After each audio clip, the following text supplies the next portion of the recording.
শ্রী পরমাত্মনে নমঃ। যথার্থ গীতা, শ্রীমদ্ ভগবত গীতা, অথ ষোড়শ অধ্যায়। যোগেশ্বর ভগবান শ্রীকৃষ্ণের প্রশ্ন প্রস্তুত করার নিজস্ব শৈলী অসাধারণ। প্রথমে তিনি প্রকরণের বিশেষত্বের উল্লেখ করেন, যার ফলে জিজ্ঞাসুগণ সে বিষয়ে জানার জন্য আগ্রহান্বিত হন। তারপর তিনি সেই প্রকরণ স্পষ্ট করেন। উদাহরণ হিসেবে কর্মকে নিন। তিনি দ্বিতীয় অধ্যায়ে প্রেরণা দিয়েছেন, অর্জুন কর্ম করো। তৃতীয় অধ্যায়ে ইঙ্গিত করেছেন, নির্ধারিত কর্ম করো। নির্ধারিত কর্ম কি? তখন বলেছেন, যজ্ঞের প্রক্রিয়ায় কর্ম। তারপর যজ্ঞের স্বরূপ কি তা না বলে যজ্ঞের উৎপত্তি হল কোত্থেকে এবং যজ্ঞ থেকে আমরা কি ফললাভ করি আগে তা বললেন। চতুর্থ অধ্যায়ে 13-14টি বিধির মাধ্যমে যজ্ঞের স্বরূপ স্পষ্ট করেছেন। যজ্ঞকেই কর্ম বলেছেন। এখানে কর্ম কি তা স্পষ্ট হয়েছে, যা শুদ্ধ অর্থ আরাধনা, যোগ চিন্তন, যা মন ও ইন্দ্রিয় সমূহের ক্রিয়া দ্বারা সম্পন্ন হয়।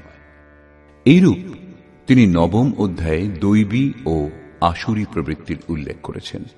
এদের বিশেষত্ব বলেছেন যে, অর্জুন, যাদের স্বভাব আসুরী তারা আমাকে তুচ্ছ ব্যক্তি বলে অবজ্ঞা করে।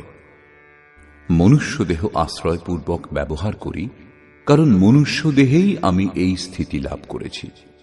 কিন্তু আসুরী স্বভাব যাদের, সেই মূঢ়গণ আমাকে ভজনা করে না। দৈবী সম্পদযুক্ত ভক্তগণ অনন্য চিত্তে আমাকে ভজনা করেন। এখনো পর্যন্ত এই দুটি প্রবৃত্তির স্বরূপ, এদের গঠন সম্বন্ধে বলা হয়নি। এখন বর্তমান অধ্যায়ে যোগেশ্বর এদের স্বরূপ স্পষ্ট করবেন। উভয়ের মধ্যে আগে দৈবী সম্পদের লক্ষণ সম্বন্ধে বলছেন। শ্রী ভগবান উবাচ,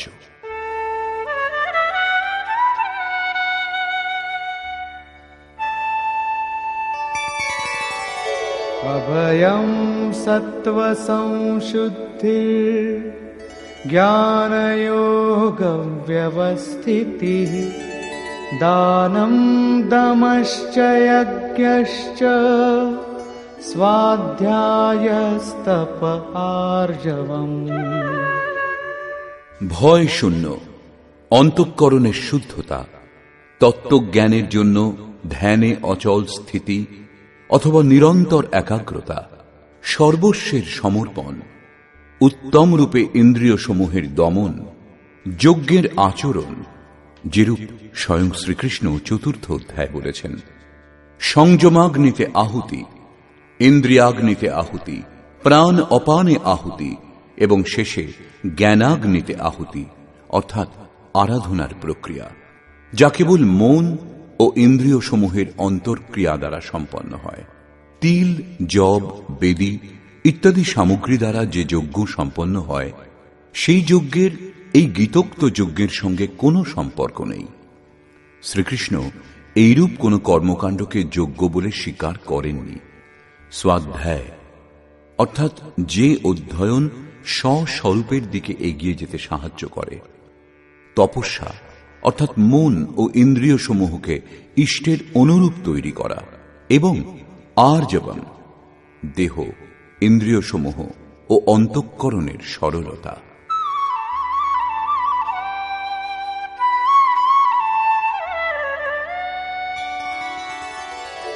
অহিংসা সত্যম ক্রোধস ত্যাগঃ শান্তিরপৈশুনম দয়া ভূতেষ্বলোলুপ্ত্বম মার্দবম ধীরচাপলম।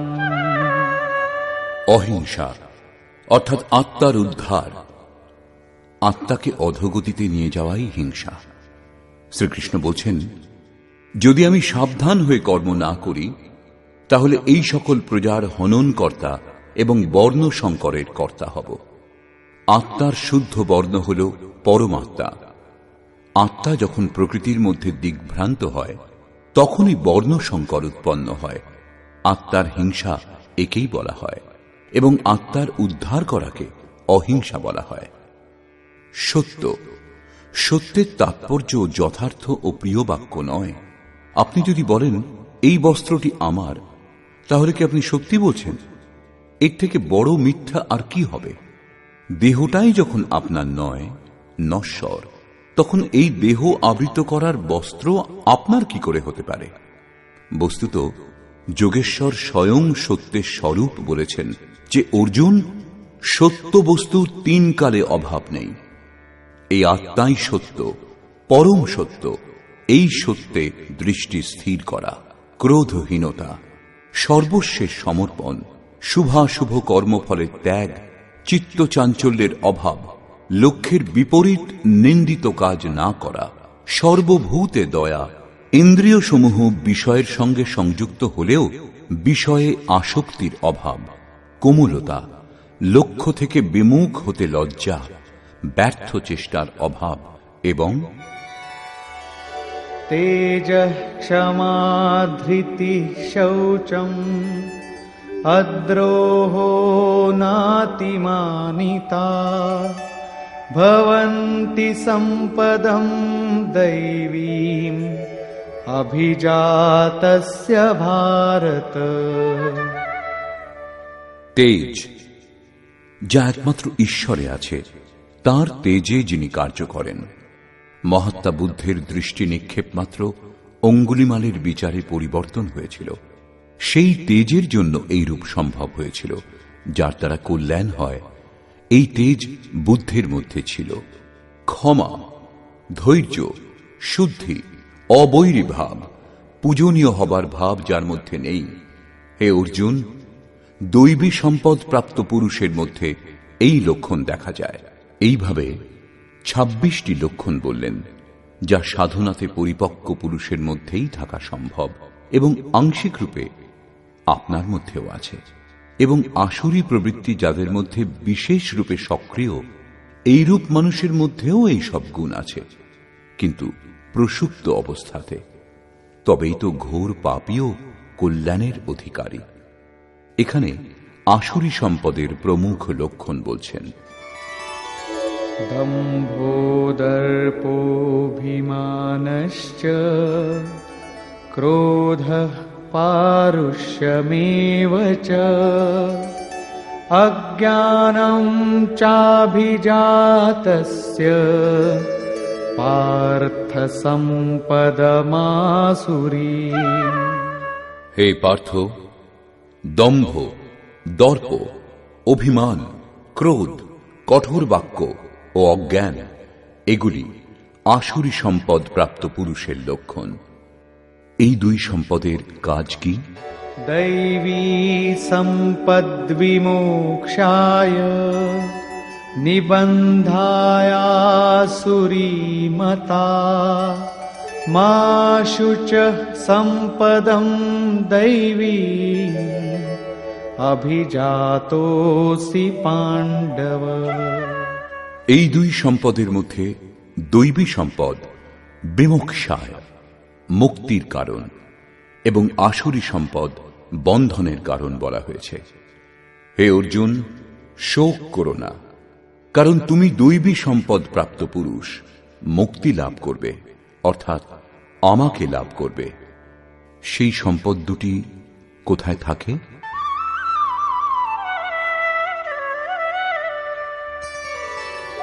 দ্বৌ ভূত সর্গৌ লোকেস্মিন দৈব আসুর এব চ দৈবো বিস্তরশঃ প্రోক্ত আসুরম পার্থ মে শৃণু।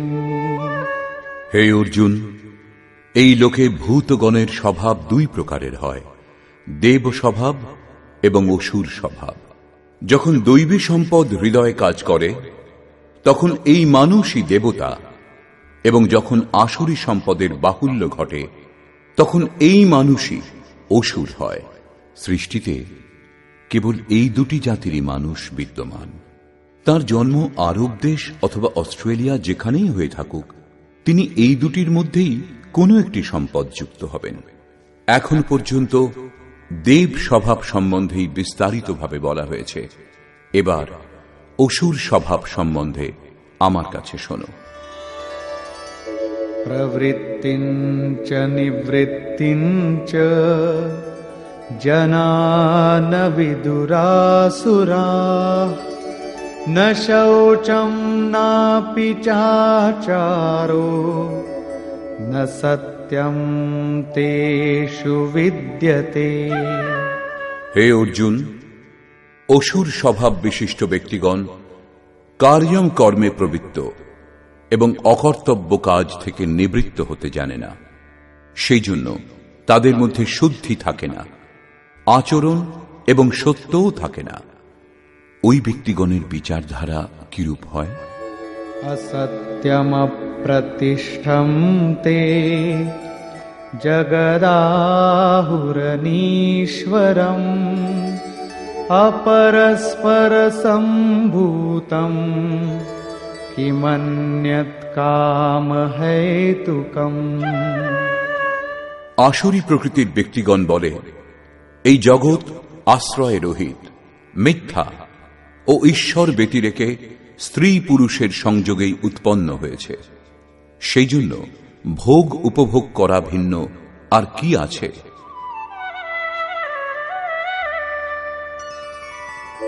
एतां दृष्टिमवष्टभ्य नष्टात्मानोऽल्पबुद्धयः प्रभवन्त्युग्रकर्माणः क्षयाय जगतो हिताः। এই মিথ্যা দৃষ্টিকোণ আশ্রয় করে যাদের স্বভাব নষ্ট হয়েছে, সেই অল্পবুদ্ধি, অনিষ্টকারী ও ক্রূরকর্মা ব্যক্তিগণ জগতের বিনাশের জন্য জন্মগ্রহণ করে। काममाश्रित्य दुष्पूरम् दम्भमानमदान्विताः मोहाद् गृहीत्वात् सद्ग्राहान् प्रवर्तन्ते शुचिव्रताः। দম্ভ, মান ও মদ যুক্ত হয়ে যে কামনা কখনো পূর্ণ হবে না তার আশ্রয় নিয়ে অজ্ঞানবশত মিথ্যা সিদ্ধান্ত গ্রহণ পূর্বক সেই অশুভ এবং অশুদ্ধ ব্রত ব্যক্তিগণ সংসারে প্রবৃত্ত হয়। তারা ব্রত করে, কিন্তু সেই ব্রত অশুদ্ধ হয়।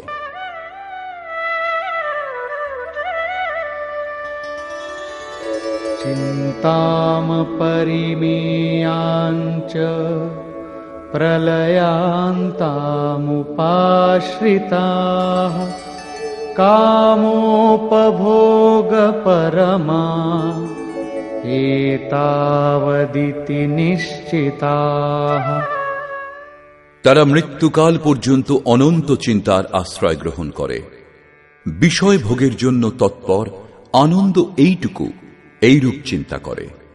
তারা এই রীতি অনুসরণ করে যে যতদূর সম্ভব ভোগ সংগ্রহ করো, এ ছাড়া কিছু নেই।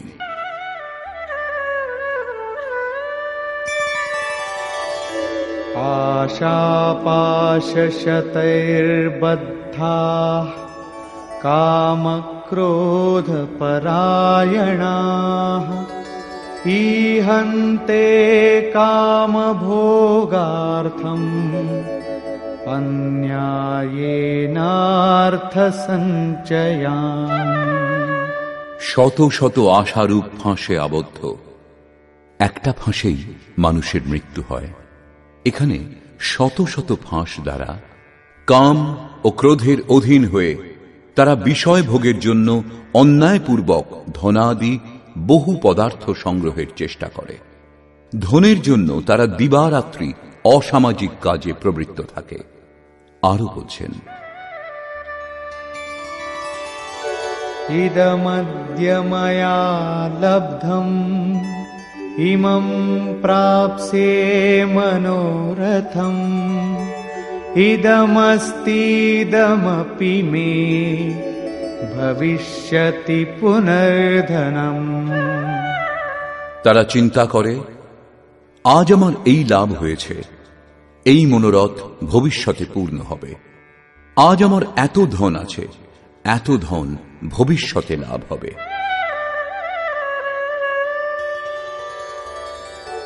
असौ मया हतः शत्रुः हनिष्ये चापरानपि ईश्वरोऽहमहं भोगी सिद्धोऽहं बलवान् सुखी। এই শত্রু আমি নাশ করেছি এবং অন্য শত্রু সকলও নাশ করব। আমি ঈশ্বর ও ঐশ্বর্য ভোগী, আমি পুরুষার্থ সম্পন্ন, বলবান ও সুখী। आढ्योऽभिजनवानस्मि कोऽन्योऽस्ति सदृशो मया यक्ष्ये दास्यामि मोदिष्य इत्यज्ञानविमोहिताः। আমি ধনী ও বিশাল পরিবার ভুক্ত, আমার সমান আর কে আছে? আমি যজ্ঞ করব, দান করব, আনন্দ করব। এই রূপে অসুর স্বভাব ব্যক্তিগণ অজ্ঞান মুগ্ধ হয়। তাহলে যজ্ঞ দান কি অজ্ঞান? এই প্রসঙ্গে 17 সংখ্যক শ্লোকে বলা হয়েছে। এর পরেও তারা স্থির হয় না, পরন্তু বহু প্রাপ্তির মধ্যে থাকে। এই প্রসঙ্গে বলছেন,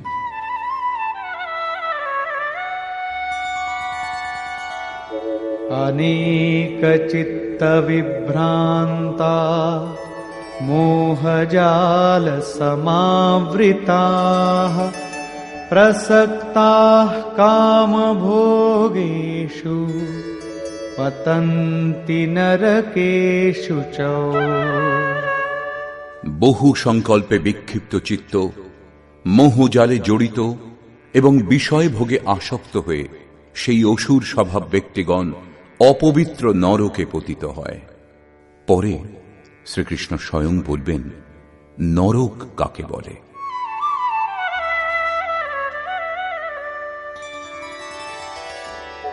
आत्मसम्भाविता स्तब्धा धनमानमदान्विताः यजन्ते नाम यज्ञैस्ते दम्भेनाविधिपूर्वकम्।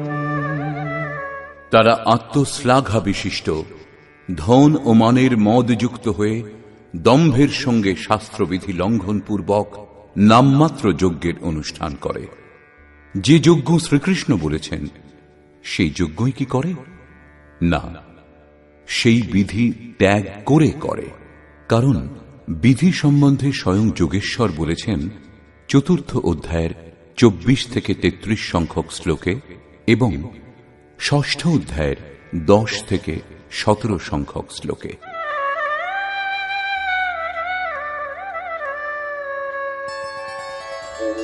अहंकारं बलं दर्पं कामं क्रोधं च संश्रिताः मामात्मपरदेहेषु प्रद्विषन्तोऽभ्यसूयकाः। তারা অন্যের নিন্দা করে এবং অহংকার, বল, দর্প, কামনা ও ক্রোধ আশ্রয়পূর্বক স্বীয় দেহে ও অপর দেহে অবস্থিত আমাকে অর্থাৎ অন্তর্যামী পরমাত্মাকে দেশ করে। শাস্ত্রবিধি অনুযায়ী পরমাত্মাকে স্মরণ করা এক প্রকারের যজ্ঞ। শাস্ত্রবিধি ত্যাগ করে যারা নামমাত্র যজ্ঞের অনুষ্ঠান করে, যজ্ঞের নাম করে কোনো না কোনো অনুষ্ঠান করতেই থাকে, তারা স্বীয় দেহে ও অপর দেহে অবস্থিত আমাকে পরমাত্মাকে দেশ করে। মানুষ দেশ করেই আর রেহাইও পায়, এরাও কি নিস্তার পাবে? এই প্রসঙ্গে বলছেন না। तानहं द्विषतः क्रूरान् संसारेषु नराधमान् क्षिपाम्यजस्रमशुभान् आसुरीष्वेव योनिषु আমাকে দেশ করে যারা, সেই পাপাচারী ক্রূরকর্মা নরাধমগণকে আমি সংসারে আসুর যোনিতে পুনঃ পুনঃ নিক্ষেপ করি। যারা শাস্ত্রবিধি ত্যাগ করে যজন করে তারা পাপ যোনি, তারাই মনুষ্য মধ্যে অধম। এদেরই ক্রূরকর্মা বলা হয়েছে, অন্য কেউ অধম নয়। পূর্বে বলেছেন এইরূপ অধমগণকে আমি নরকে নিক্ষেপ করি, একেই নরক বলা হয়। সাধারণ জেলের যাতনাই ভয়ঙ্কর হয়, এখানে বারংবার আসুর যোনিতে নিক্ষিপ্তের ক্রম কত পীড়াদায়ক হবে। অতএব দৈবী সম্পদ অর্জন করার জন্য প্রযত্নশীল হওয়া উচিত।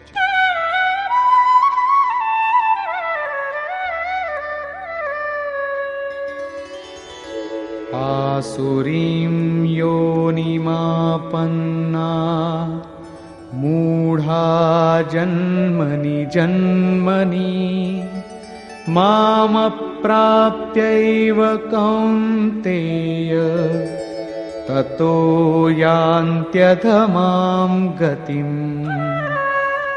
কৌন্তেয়, মূঢ়গণ জন্মে জন্মে আসুর জন্ম প্রাপ্ত হয় এবং আমাকে লাভ করা দূরে থাক, পূর্ব জন্মাপেক্ষা আরো নীচ যোনি লাভ করে, যাকে নরক বলা হয়। এবারে বললেন নরকের উৎপত্তির কারণ।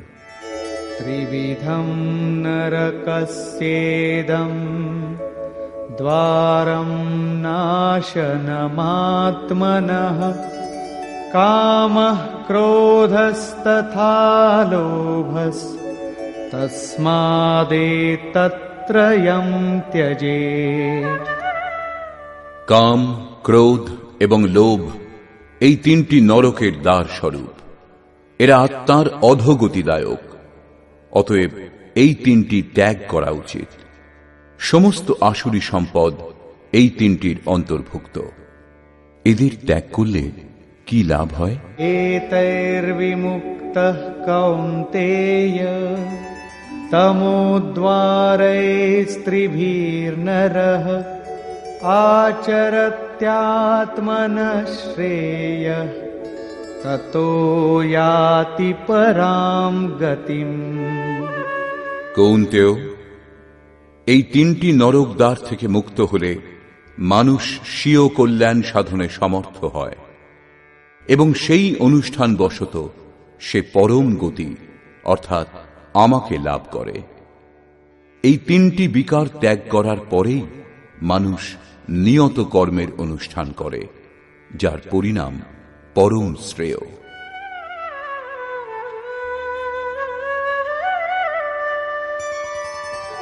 यशास्त्रविधिमुत्सृज्य वर्तते कामकारतः न स सिद्धिमवाप्नोति न सुखं न परां गतिम्। যিনি উপরোক্ত শাস্ত্রীয় বিধি উল্লঙ্ঘন পূর্বক, অন্য কোন শাস্ত্র নয়, এটি গুহ্যতমম শাস্ত্রম ইদমুক্তম ময়া নঘ, গীতা স্বয়ং পূর্ণ শাস্ত্র, স্বেচ্ছাচারী হয়ে বিহিতের আচরণ করেন না অথচ নিষিদ্ধের আচরণ করেন, তিনি সিদ্ধি লাভের যোগ্য হন না, তিনি পরম গতি এবং সুখ লাভ করতে পারেন না।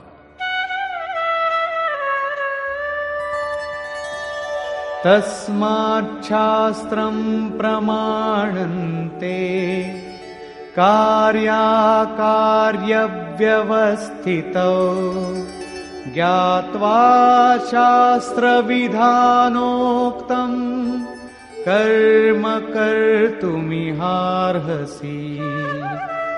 অতএব অর্জুন, কর্তব্য ও অকর্তব্য নির্ধারণে কি করা উচিত কি করা উচিত নয়, শাস্ত্রই এ বিষয়ে তোমার জ্ঞাপক। অতএব শাস্ত্রীয় বিধির স্বরূপ জেনে তোমার নিয়ত কর্ম করা উচিত। তৃতীয় অধ্যায় যোগেশ্বর শ্রীকৃষ্ণ নিয়তম কুরু কর্মত্বম, নিয়ত কর্মের ওপর জোর দিয়েছেন এবং বলেছেন যে যজ্ঞের প্রক্রিয়ায় সেই নিয়ত কর্ম এবং সেই যজ্ঞ আরাধনার বিধিবিশেষের বর্ণনাকেই বলা হয়েছে, যা মন নিরুদ্ধ করে শাশ্বত ব্রহ্মে স্থিতি লাভ করিয়ে দেয়। এখানে তিনি বলছেন, কাম, ক্রোধ এবং লোভ এরাই নরকের তিনটি মুখ্য দ্বার। এই তিনটি ত্যাগ করার পরেই সেই কর্মের, নিয়ত কর্মের আরম্ভ হয়, যা আমি বারংবার বলেছি, যে আচরণ পরম কল্যাণ ও পরম শ্রেয় প্রদান করে। সাংসারিক কাজে যে যত ব্যস্ত, কাম, ক্রোধ এবং লোভ তার মধ্যে সেই পরিমাণেই পাওয়া যায়। কাম, ক্রোধ ও লোভ ত্যাগ করার পরেই কর্মে প্রবেশ পাওয়া যায়, কর্মের আচরণ সম্ভব হয়। যারা সেই বিধি ত্যাগ করে স্বেচ্ছাচারী হয়ে আচরণ করে, তারা সুখ, সিদ্ধি অথবা পরম গতি কিছুই লাভ করতে পারে না। কর্তব্য ও অকর্তব্যের নির্ধারণে শাস্ত্রই একমাত্র প্রমাণ। অতএব শাস্ত্রবিধির অনুসারে তোমার কর্ম করা উচিত, এবং সেই শাস্ত্র হল গীতা। নিষ্কর্ষ। বর্তমান অধ্যায়ের শুরুতে যোগেশ্বর শ্রীকৃষ্ণ দৈবী সম্পদের বিস্তৃতভাবে বর্ণনা করেছেন। প্রস্তুত অধ্যায়ে ধ্যানে স্থিতি, সর্বস্বের সমর্পণ, অন্তঃকরণের শুদ্ধি, ইন্দ্রিয়গুলির দমন, মনের সমন, যে অধ্যয়ন স্বরূপের স্মরণ করিয়ে দেয় সেই অধ্যয়ন, যজ্ঞকর্মে যত্নশীল, মন ও ইন্দ্রিয় সমূহকে সংযত করা, ক্রোধহীনতা, চিত্তে শান্ত ভাব, এমন 26টি সদ্গুণ সম্বন্ধে বললেন। যে সদ্গুণগুলি যোগ সাধনাতে প্রবিষ্ট ইষ্টের নিকটবর্তী যে কোনো সাধকের মধ্যেই থাকা সম্ভব, আংশিক রূপে সকলের মধ্যেই আছে। এরপর তিনি আসুরী সম্পদের অন্তর্গত যে 4-6টি প্রমুখ বিকার আছে সে সকলের নাম নিয়েছেন, যেমন অভিমান, দম্ভ, কঠোরতা, অজ্ঞান। শেষে বললেন, অর্জুন, দৈবী সম্পদ বিমোক্ষায় পূর্ণ নিবৃত্তিতে সাহায্য করে। পরম পদের প্রাপ্তির জন্য এর প্রয়োজন হয়। আসুরী সম্পদ বন্ধনে আবদ্ধ করে, অধোগতিতে নিয়ে যায়। অর্জুন, তুমি শোক করো না, কারণ তুমি দেব স্বভাব সম্পন্ন। এই দুটি সম্পদের উৎপত্তি হয় কোথায়? তিনি বলেছেন, এই জগতে মানুষের স্বভাব দুই প্রকারের হয়, দেব স্বভাব এবং অসুর স্বভাব। যখন দৈবী সম্পদের বাহুল্য ঘটে তখন মানুষ দেবতুল্য হয়, এবং যখন আসুরী সম্পদের বাহুল্য ঘটে তখন মানুষই অসুর হয়। এই সৃষ্টিতে মানুষের কেবল দুটি জাতি, সে যেখানেই জন্মগ্রহণ করুক না কেন তাতে কিছু আসে যায় না। তারপর তিনি আসুর স্বভাব বিশিষ্ট মানুষের লক্ষণ সম্বন্ধে বিস্তৃতভাবে বললেন। অসুর স্বভাব ব্যক্তিগণ কর্তব্য কর্মে প্রবৃত্ত এবং অকর্তব্য কার্য থেকে নিবৃত্ত হতে জানে না। কর্মে প্রবৃত্ত হয়নি, সেই জন্য তাদের শৌচ নেই, আচরণ নেই এবং সত্যও নেই। তারা বলে, এই জগৎ আশ্রয় রহিত, ঈশ্বর ব্যতিরেকে স্ত্রী পুরুষের সংযোগেই উৎপন্ন হয়েছে, অতএব ভোগ হল জীবনের পরম পুরুষার্থ, এর থেকে শ্রেষ্ঠ আর কিচ্ছু নেই। এই ধরনের চিন্তাধারা কৃষ্ণকালেও ছিল, সর্বদা ছিল। কেবল চার্বাক বলেছেন এমন কথা নয়। যতক্ষণ মানুষের মনে দৈবী আসুরী প্রবৃত্তির ওঠানামা চলবে ততক্ষণ থাকবে। শ্রীকৃষ্ণ বলেছেন, সেই মন্দবুদ্ধি ক্রূর কর্মা ব্যক্তিগণ সকলের অহিত কল্যাণ নাশ করার জন্য জগতে উৎপন্ন হয়। তারা বলে থাকে, এই শত্রুকে আমি নাশ করেছি, পরে অমুক শত্রু নাশ করব। অর্জুন, এইরূপ কাম ক্রোধ আশ্রয় করে সেই ব্যক্তিগণ শত্রু নাশ করে না, পরন্তু স্বীয় দেহে ও অপর দেহে অবস্থিত আমাকে, পরমাত্মাকে দেশ করে। তবে কি অর্জুন প্রতিজ্ঞা করে জয়দ্রথাদিকে বধ করেছিলেন? যদি বধ করেছিলেন, তাহলে অসুর স্বভাব বিশিষ্ট তিনি পরমাত্মাকে দেশ করেন শ্রীকৃষ্ণ অর্জুনকে স্পষ্ট বলেছিলেন যে তুমি দৈবী স্বভাব সম্পন্ন, শোক করো না। এখানেও একথা স্পষ্ট হল যে সকলের হৃদয়ে ঈশ্বরের নিবাস। স্মরণ রাখা উচিত যে একজন তোমাকে সব সময় দেখছেন। অতএব সদা শাস্ত্র নির্দিষ্ট ক্রিয়ার আচরণ করা উচিত, অন্যথা দণ্ড প্রস্তুত আছে।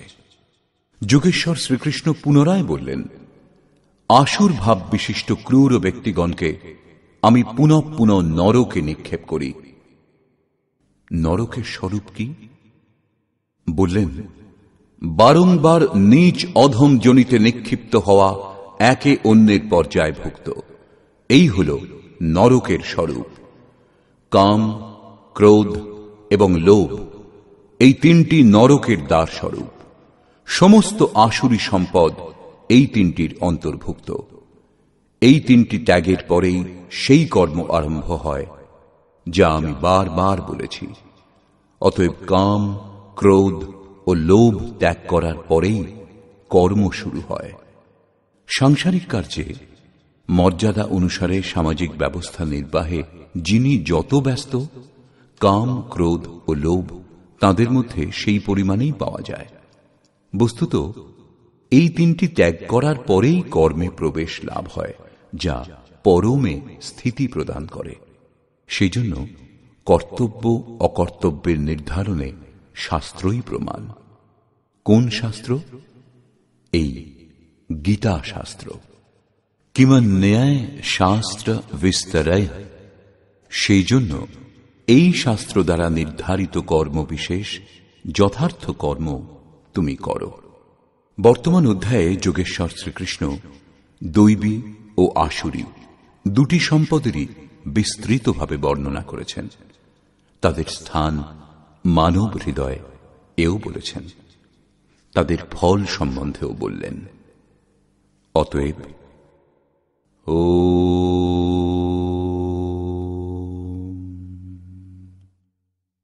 এই প্রকার শ্রীমদ্ ভগবদ্ গীতারূপী উপনিষদ এবং ব্রহ্মবিদ্যা তথা যোগ শাস্ত্র বিষয়ক শ্রীকৃষ্ণ ও অর্জুনের সংবাদে দৈবাসুর সম্পদ বিভাগ যোগ নামক ১৬ অধ্যায় পূর্ণ হল।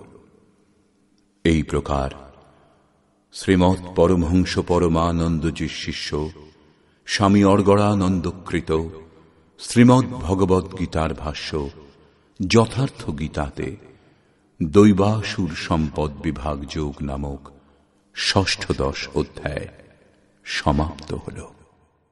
হরি ওম তৎসৎ।